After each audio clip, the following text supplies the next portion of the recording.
Colleagues, hello. My name's Shan Neal. I'm Senior Education Officer for Early Learning and Childcare at Education Scotland.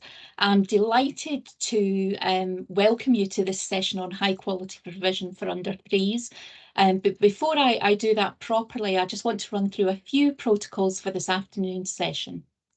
You'll have seen on the slide that's showing at the moment that this session is being recorded. So by joining us today, you're giving us permission to include you in that recording. Please, if you could continue to keep your microphones off when you're not speaking, that's really helpful in terms of avoiding any unwanted background noise. And it's also really helpful for our bandwidth if you can keep your cameras switched off.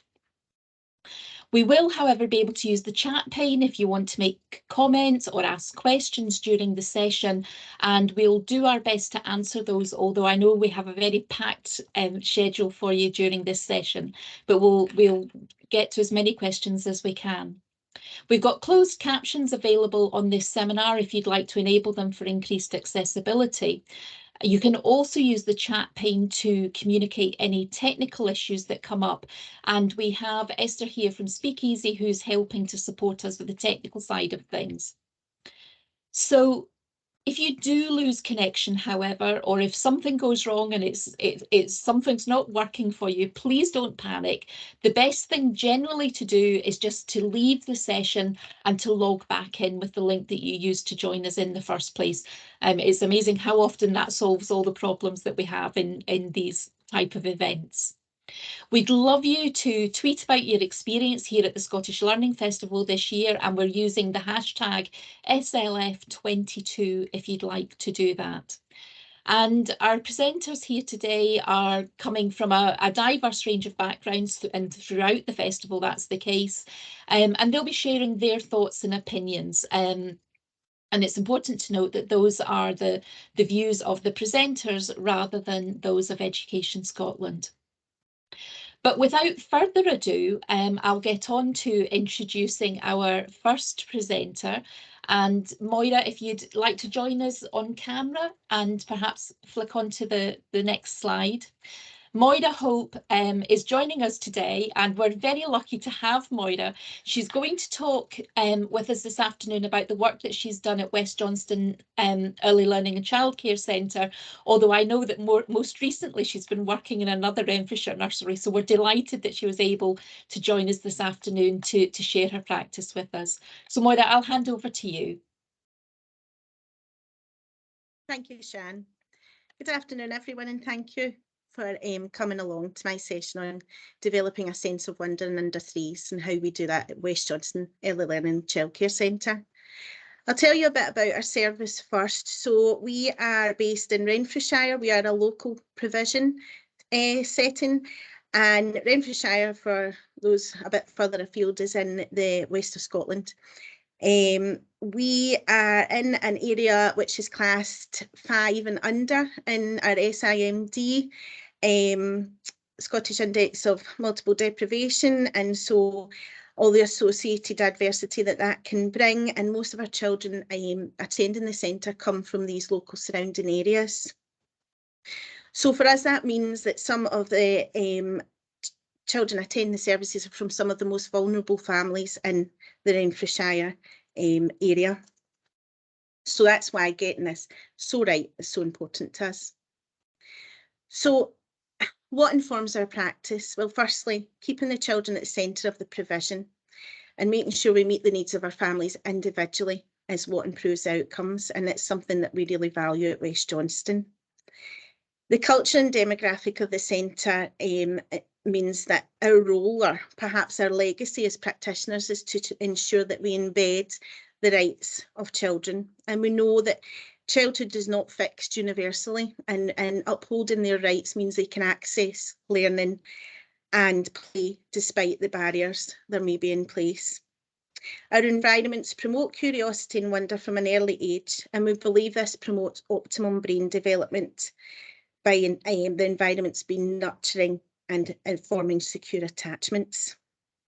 So with this in mind, well-being and secure attachments are essential and first things first for us at West Johnston.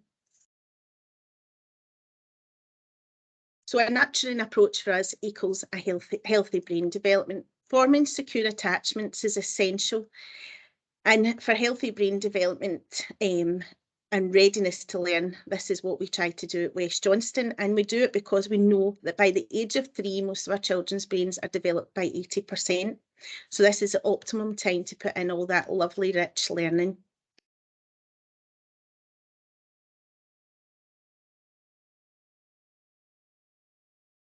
Sorry.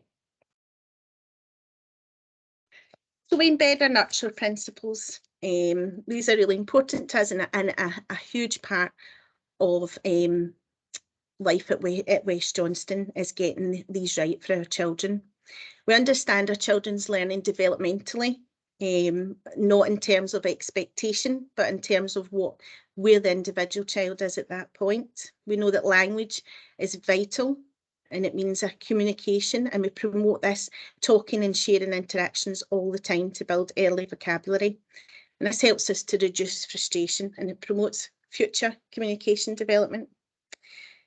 We remember essentially that all behaviour is communication, and understanding this and trying to understand what children are trying to communicate through their behaviour helps us respond to them appropriately. And finally, transitions are significant and changes can be difficult for all of us, even adults, but particularly for children who are vulnerable or living with adversity. We need to carefully manage these transitions, and I'll discuss this later on how we do this at West Johnston. So how do we facilitate and promote curiosity and wonder? Well, we secure attachments. We have secure attachments because we understand this is how we support our early learners to blossom and grow and be the individuals that they are. And we use a highly responsive approach. We resource and plan learning experiences, including provocation and invitations, using our high quality observations. And this enables us as a practitioner to follow children's interests and create a rich learning environment. Our learning environments are well resourced with heuristic, messy play, loose parts, and you'll see some pictures of this in practice later on in the slides. And our individual learning plans and trackers ensure that we meet the children where they are individually on their learning journey. So as practitioners, we are sensitive and attentive. We observe, we support, we extend learning.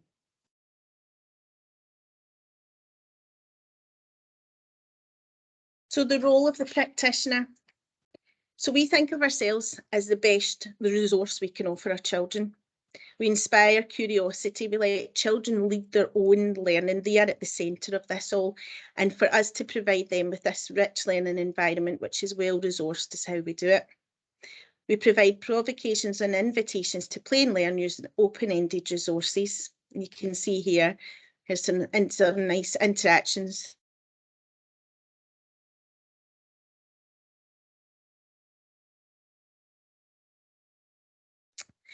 We use wonder, and rather than using direct questioning, we say, I wonder what would happen if. This reduces pressure and that expectation to respond. So that's really important to us. We role model. We keep verbal communication simple, and we use show, which is a Montessori theory. It's meaning slow hands omit words, and it's role modelling play, and it's supports the verbal communication. And I don't know about anyone else, but if someone tells me how to do something and says, oh, off you go and do it, I'm like, oh, whereas if someone shows me how to do it, so children are exactly the same as us. It reduces anxiety when someone shows us how to do it. We extend our thinking and learning, and we reflect on our good quality observations to extend and plan for next steps. So with this in mind, how do we document this wonder? So we use our initial observations, which are done 6 weeks after a child is settled. This is really important to us to make sure we get a true baseline, that the child is secure in their environment. And then from there, we can establish how to take their learning and interests forward and plan for next steps. After that, we use our daily observations. We use the Leuven scale to measure these to ensure we're getting it right. What do we need to change? It allows us to be reflective. We can make informed decisions from this. And we use our next steps in learning, our individual learning plans, which each child has one at West Johnston, and no two are the same. There is no set time scale for these. These move at the pace of the child, and we ensure that we plan learning and track their progress and make sure we ensure that there's no gaps in learning as well, using these individual learning plans. We value and celebrate children's learning. It's so important. We use our individual learning plans to do this, but we also use our individual learning journals where we put learning stories, which we write to the children celebrating their learning and their hard work. We use our floor books and our wall displays. And on our floor books and our wall displays, we get the children to be reflective and practitioners support them to add their comments or their marks to give them autonomy over these documents as well. So in the next few images, we're going to see this in practice. So here we are, some nice imagery of our children using their senses to explore. And when we use our senses to explore, we're developing concepts on textures and smells and using our hand and eye coordination, and we're developing different fine motor skills. And we believe we've got to do all these things at West Johnston before we even think about, you know, mark making and pencil holding. So these are all pre-writing skills. Busy hands, we call them, busy hands. We are creative and curious, and it's amazing how finding a torch and some loose parts can suddenly become treasure. And when you do this with friends, it extends the storytelling and the nice, rich language that comes from these experiences. Playing alongside their friends is also encouraging that emotional and social learning as well. So extending this learning with the torch, it went on to discover shadows. It's the same wee tiny torch. I think we got it from the pound shop, and the children used it to discover shadows. And talking about this fluid indoor outdoor learning that takes place at West Johnston, the children then moved their own learning outside to discover how shadows are made outside. And generally what we found is when we look at the dark and light and making sense of it all, it makes the world just that little bit less scary if you know how shadows are made.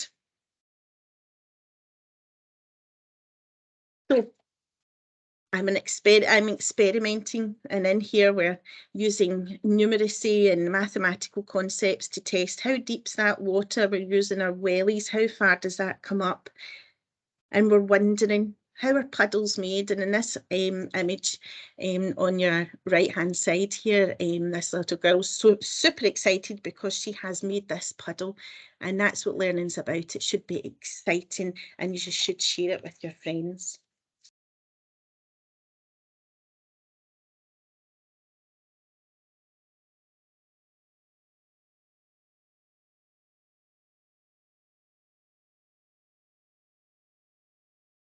So in the garden, we're developing independence and problem-solving skills. We're using a variety of equipment. We're negotiating a variety of terrains, and we tend to rely on our peers a little bit more because the equipment's a bit bigger out in the garden and you need help to move it.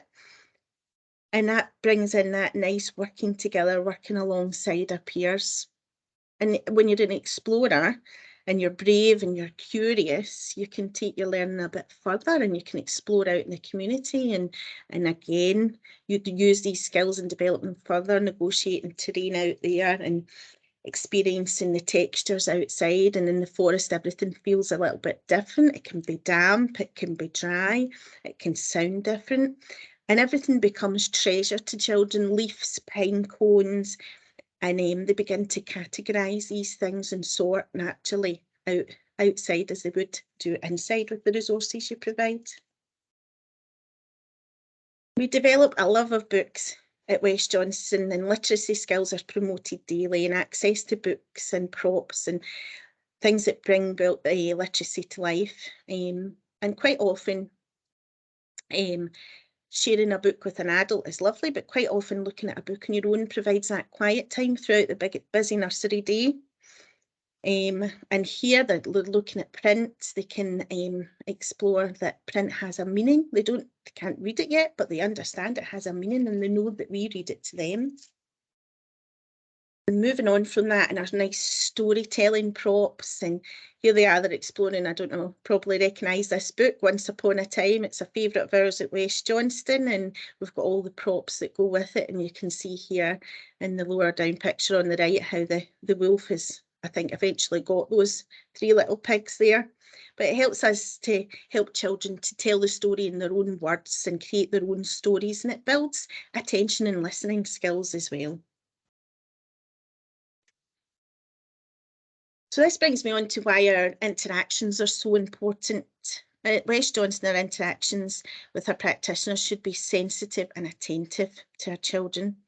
And we do this because, again, we're upholding the children's rights. We value their voice and we value that they should be heard in their own representation. But this also upholds the aspirations of the Children and Young People Scotland Act to make Scotland the best place to grow up. And that's an aspiration of West Johnston and why we want to improve outcomes for our service users. Understanding and listening provides environments where children can feel confident and powerful, and they can feel like they can express themselves. So that's why communication is so important to us, because we want our children to feel powerful.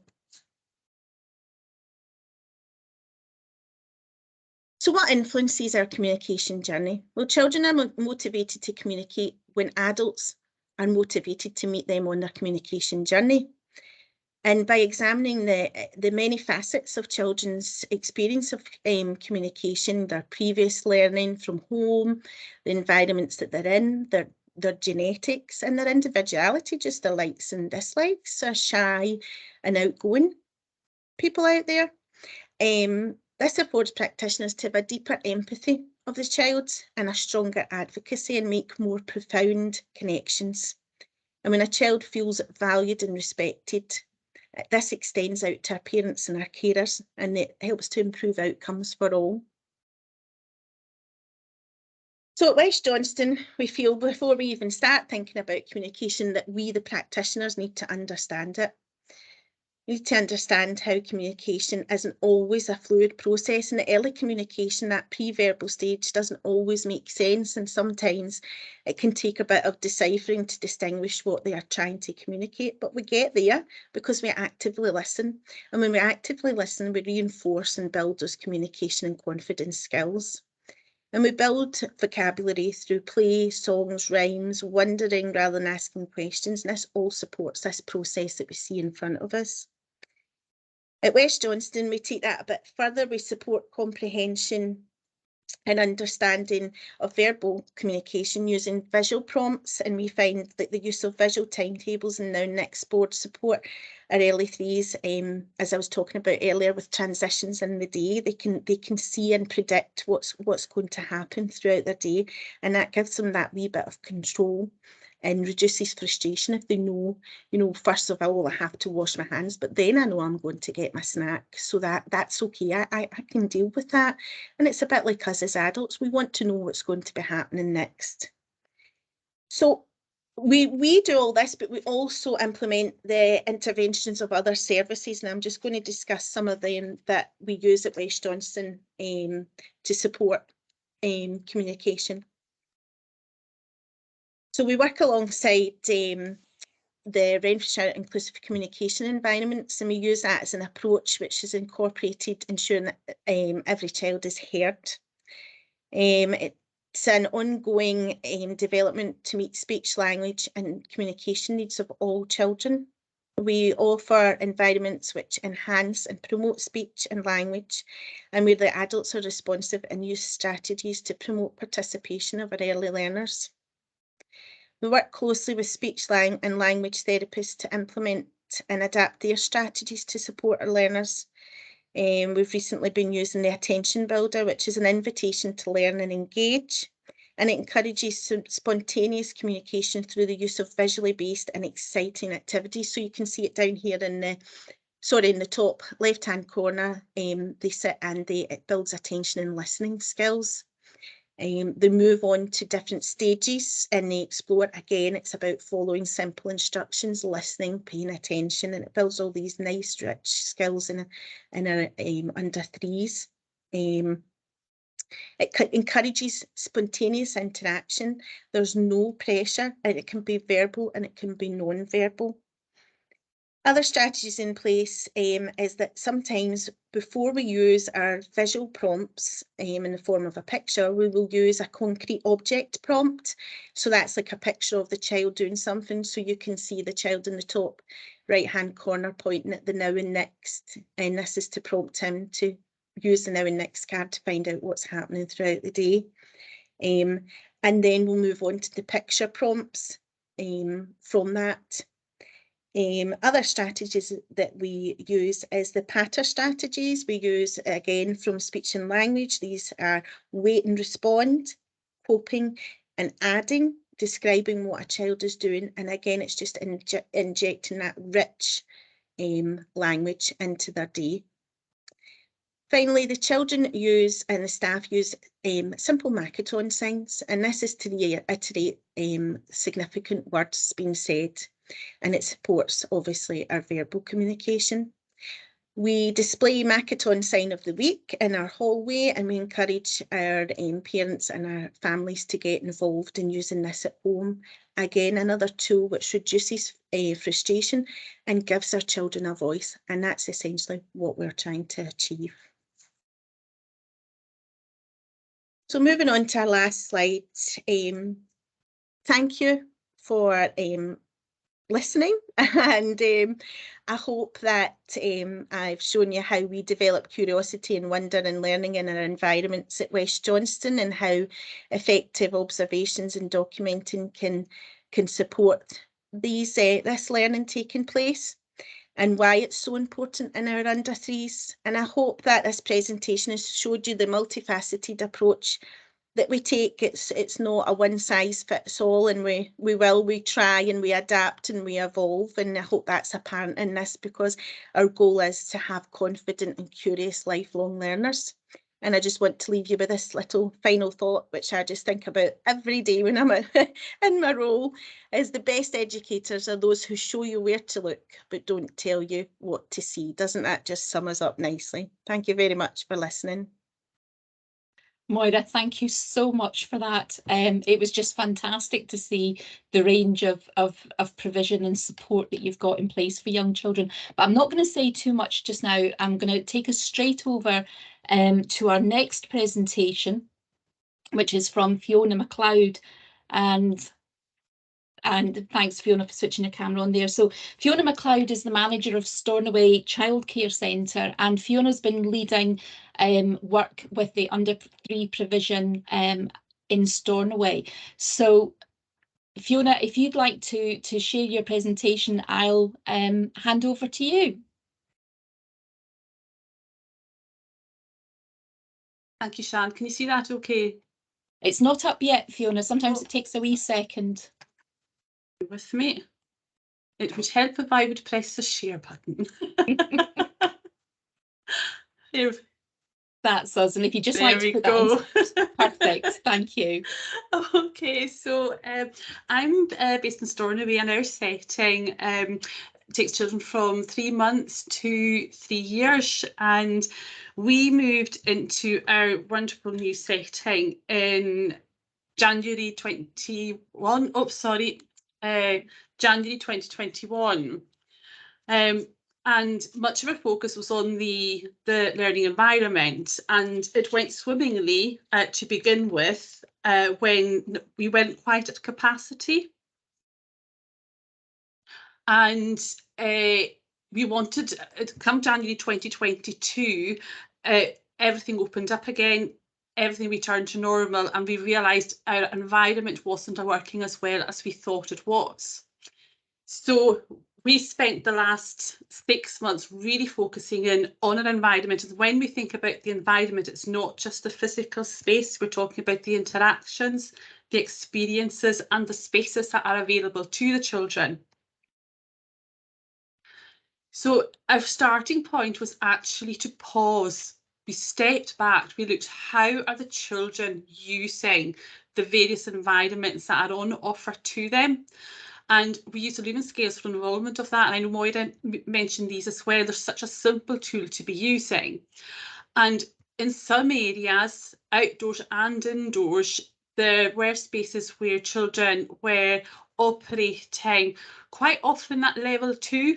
And what we determined was the environment was, it was too busy in places. We needed to scale it back. We were trying to do too much with the children. I think everybody was excited about having this new wonderful space, but really we had to pause and think, how can we get this right for our children?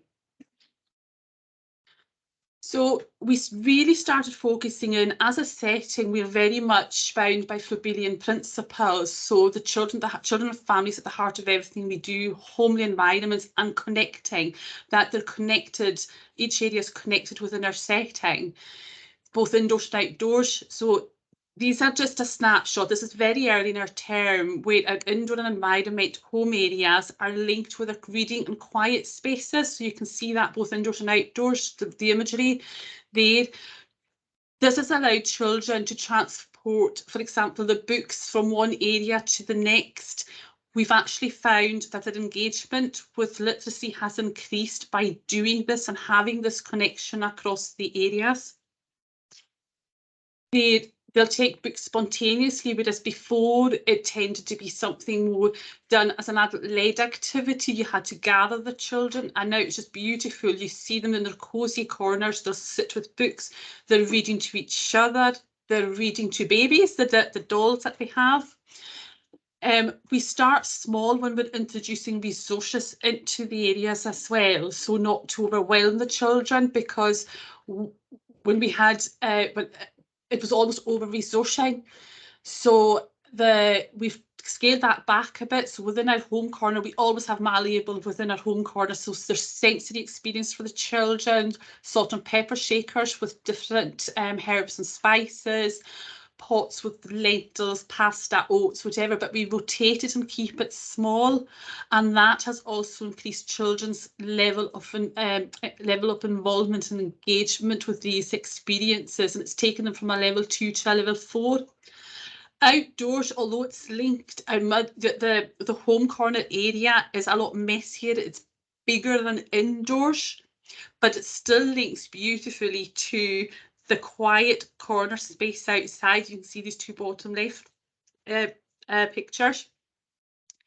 And it supports the transporting from our sand area. We've got a lovely big sand pit. Unfortunately, we don't have a photograph of that yet.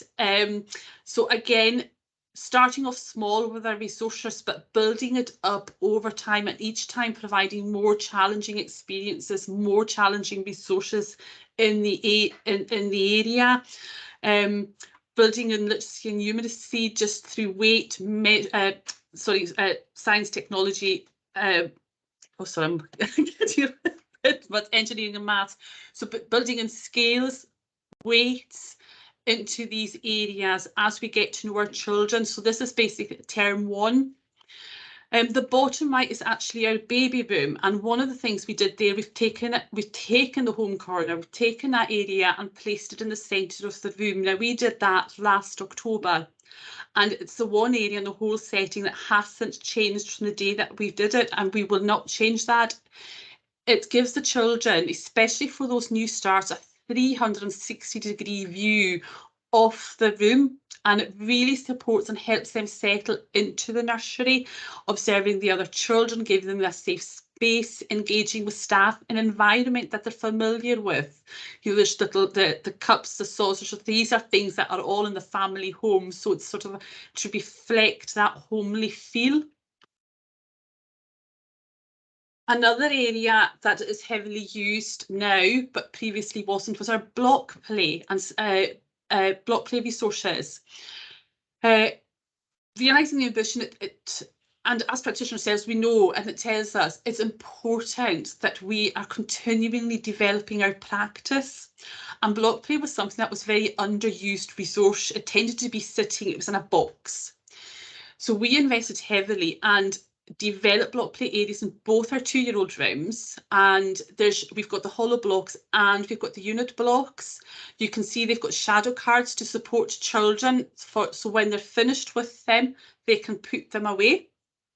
And again, it also we don't use the term tidy up because they're not necessarily finished with it. We always use when you're finished, put it away. Indoors, we also have it linked, you'll see there, to our small world toy, which supports the progression of block play. Most of our children at this stage, especially in the first term, tend to operate at level between level 1 and level 2. Here you can see that they're stacking horizontally, vertically. We've got the hollow blocks there, and you can see in that picture how the children have transported these wee characters into their space there. So they're developing their imaginative play by having these two areas connected. The other thing we looked at was the flow of travel across the rooms. So when we were connecting these, we made through there were areas of low travel, so play isn't disrupted, and again, leading to much deeper involvement in their play. Outdoors, we've got a range of spaces outdoors, concrete surfaces, we've got lovely decking. We've actually got a beautiful palm tree in the middle of our garden as well too. Yes, in the middle of Stornoway, a palm tree. In this area that the children are using, we did have an amazing climbing frame. It really challenged the children, but what we discovered was it was closed more than it was open, because it actually required 2 staff to man it, if children were truly able to explore it. It provided lots of risky play, really challenged their physical development. But as soon as a member of staff was taken away, that engagement with that resource went from level 4, 5 down to 1, because they couldn't actually access resource, particularly when the care and support needs of the children took over. And at this stage it often does.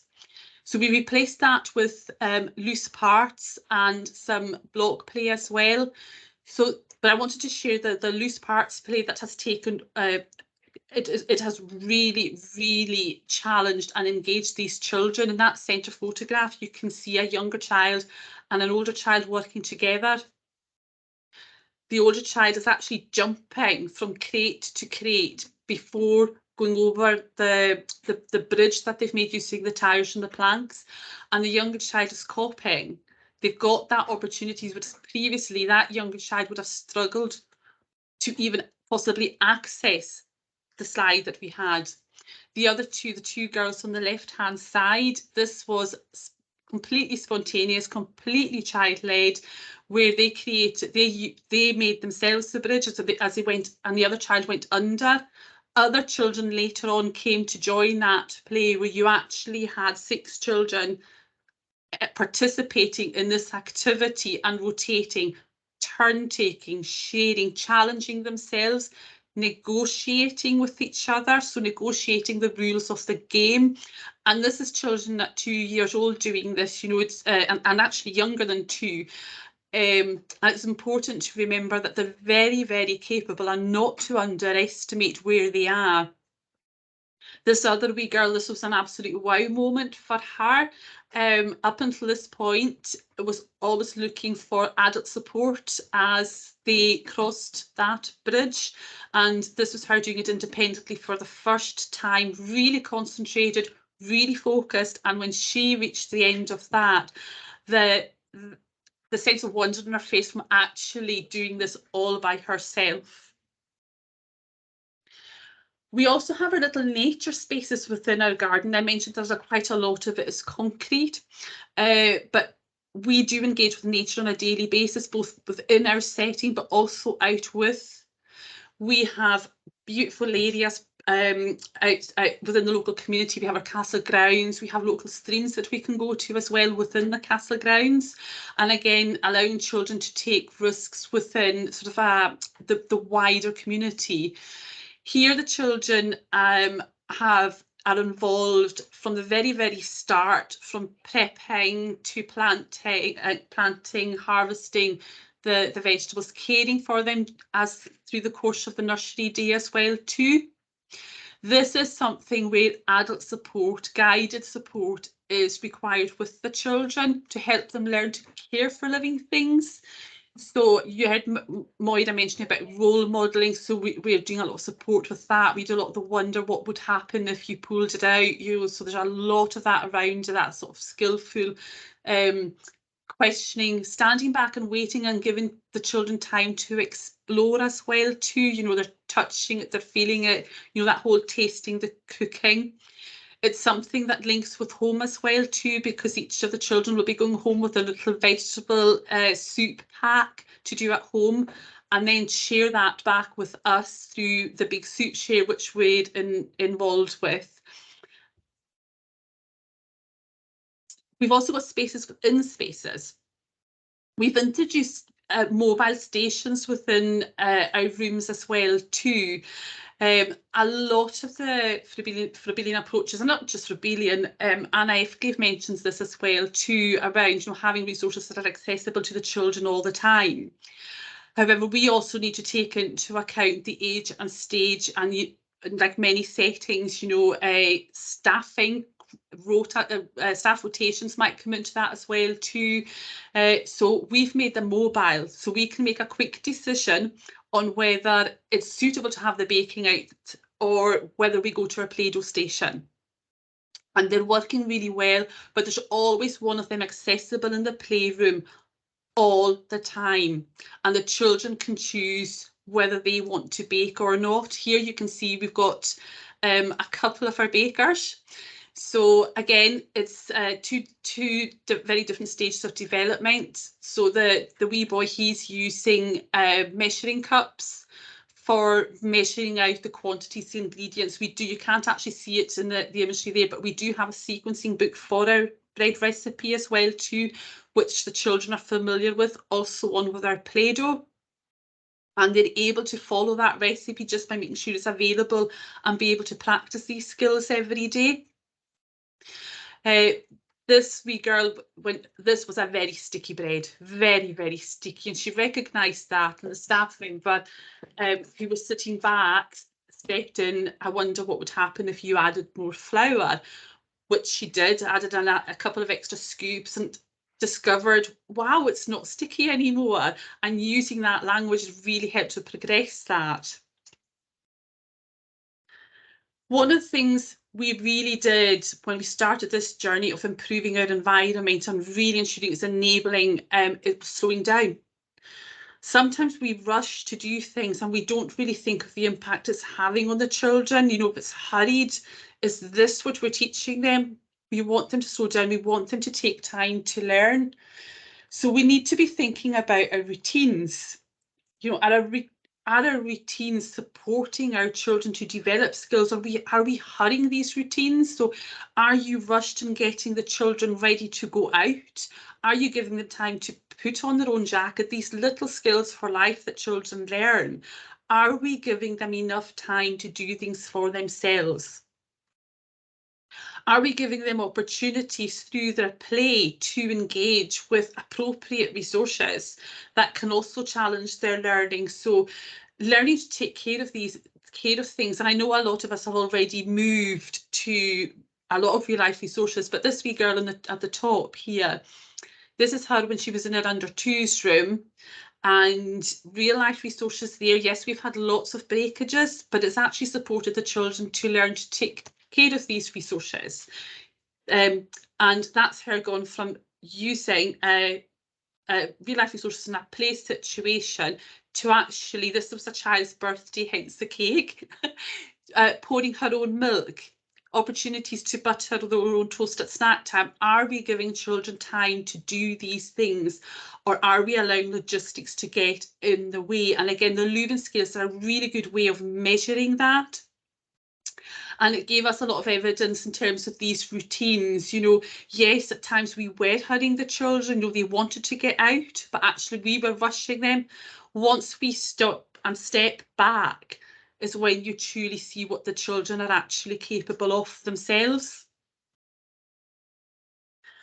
Also, we need time to take time to reflect new families, new staff, maybe new values. Realising the ambition also talks about the environment of relationships, and that's so important. You know, parents are entrusting their children to our care. So as a staff team, we very recently reflected on what's important to us as staff. What do we want for the children coming through the door? Why do we do this? Why have we chosen this vocation? So we looked at our 3 whys and we brought that together. Then we asked the parents. Really simple tool. We used a Padlet and we asked, what's the top 3 things you want for your child? And this was some of the feedback that we got back. And the common themes from what staff were saying and what the parents were saying: to be nurtured. That was the biggest, to be nurtured. To be happy, to be safe. These were all common themes running through. And this actually helped us to revise our vision just by taking the time to pause and reflect. You know, we need to be taking our parents on our improvement journeys, letting them know what the changes are. But how do we know what the parents want if we don't engage them, if we don't ask the question?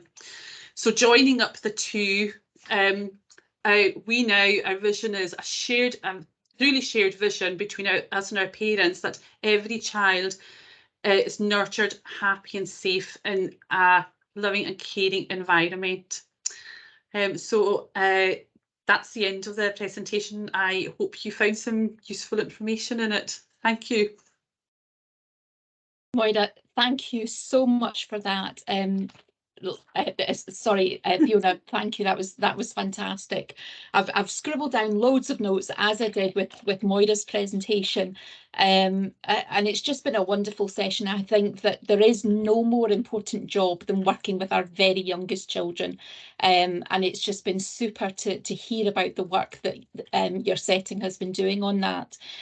I think the other thing which has been really interesting for me, and I'm aware that colleagues won't have had the opportunity as I have today to have joined all of our early learning and childcare sessions at the Scottish Learning Festival.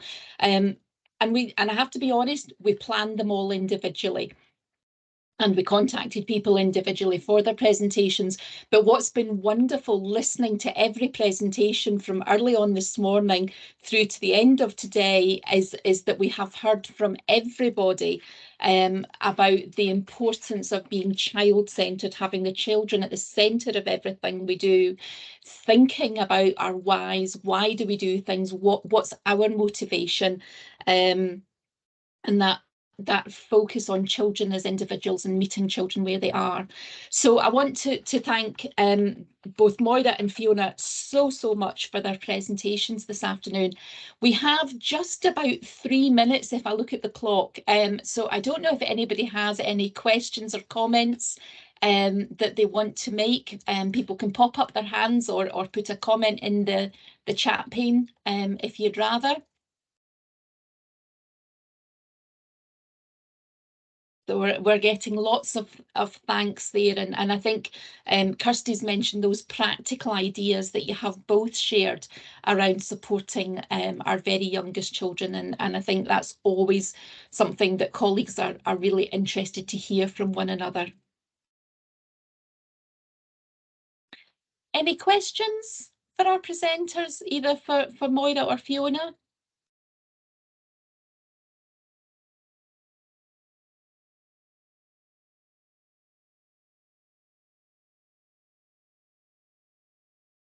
No, in that case, I'll just say again a huge thank you to both of you for your presentations this afternoon. It's just been wonderful, and thank you to everyone in the audience for sticking with us until 5:30 this evening. I know that you'll all have had very busy and very hard days at work, so really appreciate you joining us. I hope that some of you might be able to join us again tomorrow. We've got a whole range of seminars happening throughout the day. And of course, remember that all of our seminars are being recorded. So if you don't have the opportunity to join us during the day, they will be available in the weeks ahead. So please do make sure and catch up, because we've had some absolutely inspiring presenters. So can I thank you all very much, and please have a good evening.